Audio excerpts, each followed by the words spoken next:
Pria itu tidak sabar menunggu gadis itu menanggalkan pakaiannya sendiri. Kemudian dia menunjukkan wajah jijik. Taruh saja pisau di bajunya, yang memotongnya sekali. Gadis itu memohon kesakitan. Tapi pria itu acuh tak acuh. Gadis ini bernama Anna. Dia sendirian di alam liar mengambil selfie. Ketika berbalik, dia melihat sekelompok pria di depannya. Dia dengan cepat mengambil sebotol anggur dari mobil. Lalu datang dan melihat apa yang dilakukan mereka. Melihat mereka mengelilingi seorang polisi. Lalu menembaknya mati. Adegan ini menyebabkan botol kaca di tangan Anna jatuh ke tanah karena ketakutan. Detik berikutnya, si bos tim menoleh untuk melihat Anna. Kemudian memerintahkan anak buahnya untuk turun dan menangkapnya. Tanpa banyak waktu untuk berpikir, Anna dengan cepat melarikan diri. Dia berlari cepat. Dua penjahat di belakang juga menyusulnya. Tapi bagaimana kekuatan seorang gadis bisa melampaui pria yang kuat? Dia ditangkap si pria berpakaian putih. Pria berjanggut itu melangkah maju dengan pisau. Dia dengan marah bertanya padanya apakah dia datang ke sini sendirian. Anna mengangguk ketakutan. Kemudian seorang pria lainnya membuat Anna pingsan dan melemparkannya ke tanah. Anna berbaring di tanah dengan gemetar. Si bos suruh bawahannya untuk membunuh Anna. Si berambut keriting di sampingnya berkata, sudah lama ia tak melihat wanita secantik gitu. Jadi dirinya tak ingin melewatkan kesempatan yang begitu bagus. Pria berjanggut itu mengatakan bahwa Anna yang dia tangkap. Biarkan dia makan dulu, kata si bos. Tak ada mau makan makanan yang sudah dimakan yang lain. Jadi dia akan gunakan koin untuk tentukannya. Siapa yang menebak dengan benar akan jadi yang pertama mencicipinya. Si berambut keriting yang pertama menebak dengan benar. Dia membawanya ke sisi tebing. Borgol tangan Anna. Menatap payudara seksi Anna. Ia tak sabar untuk lepaskan pakaiannya. Sehingga masukkan saja pisaunya. Potong garis panjang. Polisi yang pingsan tadi sudah bangun. Dia diam-diam naik mobil polisi, yang menginjak gas dan bergegas ke arah mereka. Ini mengejutkan dua lainnya. Ketika para penjahat melihat ini, mereka langsung menembak polisi. Melihat polisi itu pergi, si berambut keriting ketakutan setengah mati.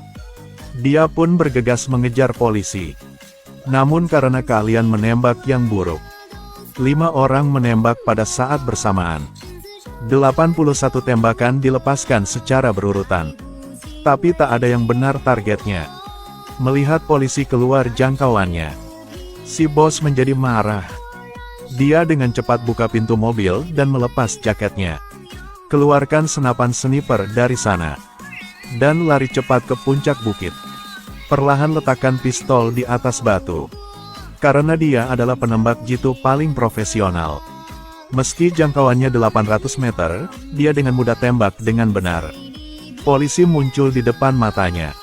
Si bos dengan cepat menarik pelatuknya. Polisi itu tewas di tempat.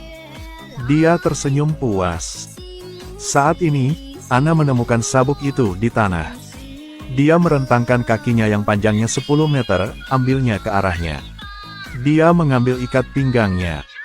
Keluarkan kunci dari sana. Buka borgol dengan cepat.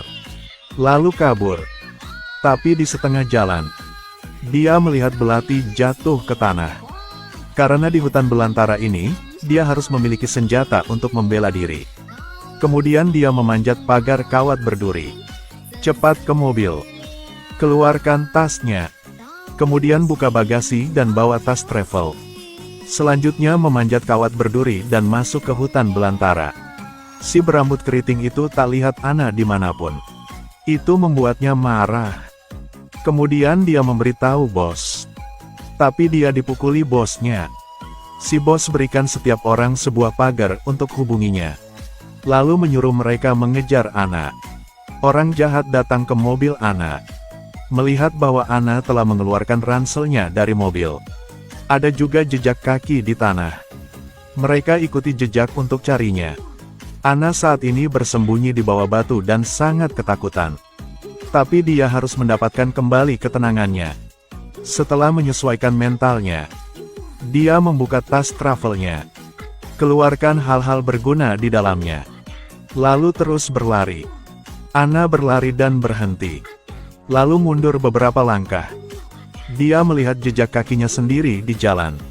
Jadi dia sengaja naik banyak jalan untuk membodohi para si jahat itu. Anna berlari ke sebuah bukit kecil. Dia mengeluarkan teropongnya untuk melihat. Menemukan bahwa orang jahat mengejarnya. Jadi tadi jejak kakinya tertinggal di 3 arah. Untuk membingungkan orang jahat. Segera para orang jahat itu akan datang. Mereka menemukan 3 jejak di tempat. Mereka baru menyadari gadis ini tidak sederhana. Jadi mereka membagi tim ke 3 arah untuk memburu Anna. Anna akhirnya menemukan sumber air. Tapi air di sini sangat kotor. Jadi dia mengeluarkan botol dan mengisinya. Kemudian tambahkan bubuk penyaring air. Kemudian kocok kuat-kuat dengan tangan. Ternyata ayahnya adalah prajurit terkuat di dunia. Dan Anna berlatih keterampilan bela diri dengan ayahnya sejak usia dini. Dia buat jejak-jejak kaki ke 3 arah. Juga untuk mengalihkan perhatian orang jahat. Bunuh mereka satu persatu. Segera pria berambut keriting dan pria berkemeja putih itu adalah orang pertama yang menemukan Anna. Pria berkemeja putih itu ingin segera menyampaikan kabar itu kepada bosnya. Pria berambut keriting menghentikannya. Karena dia tidak ingin berbagi si cantik itu dengan orang lain. Dia suruh si berkemeja putih untuk tinggal di sini. Dan dia akan diam-diam berjalan melewatinya. Arahkan pistol ke Anna. Gadis itu memohon kepada pria itu biarkannya pergi. Tapi dia tidak mendengarkan. Dan letakkan lidahnya di wajahnya. Kata Anna, "Aku tidak ingin menyakitimu." Si rambut keriting mengejeknya. Dan meninju wajah Anna. Detik berikutnya, dia menyesalinya. Anna langsung menikamnya dengan belati. Dia kemudian mengeluarkan belatinya dan menusuknya beberapa kali lagi. Sebelum mati, dia bertanya siapa Anna. Kata Anna dengan tulus. Dia adalah putri dari Raja Tentara. Rambut keriting baru sadar. Mereka sudah bermain-main dengan seseorang yang seharusnya tidak mereka sentuh. Saat ini, Anna juga mengingat bahwa ketika dia berusia 8 tahun. Pakai sedotan saja. Dia dapat tangani ratusan binatang buas. Dia benar-benar marah dengan sekelompok orang ini. Dia mengambil pagar dan pistol di tanah. Cepat pergi dari sini. Pria berbaju putih berjongkok di kejauhan. Melihat bahwa Anna telah melarikan diri. Segera menyadari ada sesuatu yang salah. Dia berlari secepat yang dia bisa dengan pistol di tangannya. Si rambut keriting tak terlihat. Pria berkemeja putih itu langsung menggunakan pagar. Beritahu bos tentang ini. Beberapa orang dengan cepat berkumpul di sini. Kali ini Anna mengambil pagar. Dia memberitahunya dengan si kemeja putih di dekatnya. Dia akan memburu semua orang. Kemudian dia berlari ke atas bukit. Sinar matahari sepanas api. Orang jahat tidak tahan. Mereka pergi ke arah mayat si rambut keriting. Begitu melihat danau, dia minum seteguk besar. Sisi ini. Pria berbaju putih itu melihat jejak kaki Anna dan mengejarnya. Dia berhenti. Jejak kaki di tanah menghilang di sini. Tiba-tiba sebuah batu turun dari langit. Dia terlempar ke tanah. Anna perlahan melangkah keluar dari gunung. Anehnya, dia tidak mati. Pegang kaki panjang Anna. Dia menarik Anna kembali. Kemudian menungganginya. Mencekik Anna dengan tangannya. Anna meraih pistol di tanah. Bunuh si berkemeja putih. Terdengar suara tembakan. Si bos mengambil walkie-talkie untuk menanyakan situasinya. Tanpa diduga, suara Anna datang dari dalam. Dia memberitahu semua orang. Sekarang, 2 orang telah dibunuh, hanya tersisa 4 orang. Si bos sangat marah. Kemudian lanjutkan mencari Anna. Pada saat yang sama saat ini, sang ayah adalah raja pejuang terkuat yang pernah ada. Karena tidak bisa menghubungi Anna, Sehingga dia juga datang ke sini. Melihat mayat di tanah. Dia tahu itu adalah mahakarya putrinya. Jadi ia pulang. Lalu pindahkan bangku dan silangkan kakinya. Duduk di pintu menunggu putrinya kembali. Ana minum air sendirian di puncak gunung. Kemudian keluarkan teropong. Menemukan bahwa orang jahat mengejarnya. Namun, pihak lain juga menemukannya.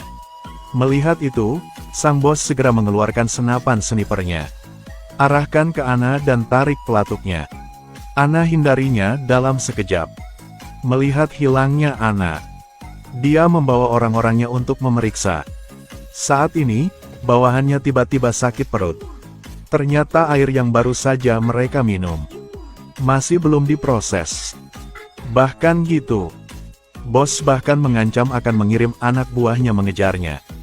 Dan dia mendukung dari jauh.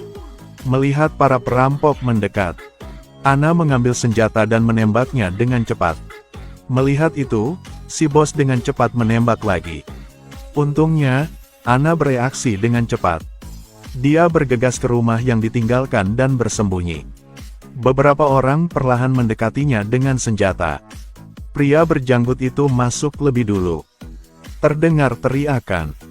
Lalu langsung dibunuh. Pria berbaju merah itu di luar rumah kelelahan. Ditambah dengan sakit perut yang tak tertahankan. Dia perlahan mendekati Ana dan memohon pengampunan. Ana yang bersembunyi di balik pintu langsung mengalahkannya. Lihat tatapan yang ingin membunuhnya. Dia ketakutan. Melihat itu, Ana merasa kasihan. Dia ingin membiarkan pria itu hidup. Tanpa diduga saat si pria keluar, dia berteriak untuk mengungkapkan lokasi Ana. Jadi Ana meluncurkan pisau untuk menghabisinya. Mendengar teriakan, si bos bergegas mendekat dengan pistol. Pada saat ini, ada orang jahat di rumah. Keduanya memiliki senjata. Dekati satu sama lain dengan hati-hati. Suasananya sangat tegang. Tiba-tiba, Ana lengah karena pria itu. Dia mengambil pistolnya, lalu meninjunya jatuh ke tanah. Dia berdiri dan menatap wajahnya yang tampan. Tapi melihat lukanya, membuatnya berteriak. Melihat itu, Ana mengambil tongkat kayu di sebelahnya. Tusuk dia di dada. Lalu pukul dengan keras. Tanpa diduga, tidak ada yang terjadi pada pria itu. Dia masih menodongkan pistol ke Ana. Ana hanya bisa diam di tempat, tidak berani bergerak. Dan pria itu mencabut tongkatnya dengan tangan kosong. Dia melangkah maju dan meninju Ana dengan keras. Kemudian ingin membunuh Ana dengan satu tembakan. Tapi Ana sengaja memprovokasi dia. Katanya dia tidak berani berkelahi dengan wanita. Pria sombong itu membuang pistolnya. Keduanya dengan cepat memasuki posisi bertarung. Pria itu melemparkan 2 pukulan berturut-turut tapi tidak kena targetnya. Ana langsung menendang dengan satu lutut. Kemudian memeluk kepala pria itu dan menendang secara berurutan. Kemudian ambil setrika di sebelahnya. Memukulnya dengan keras. Pria itu tewas seketika.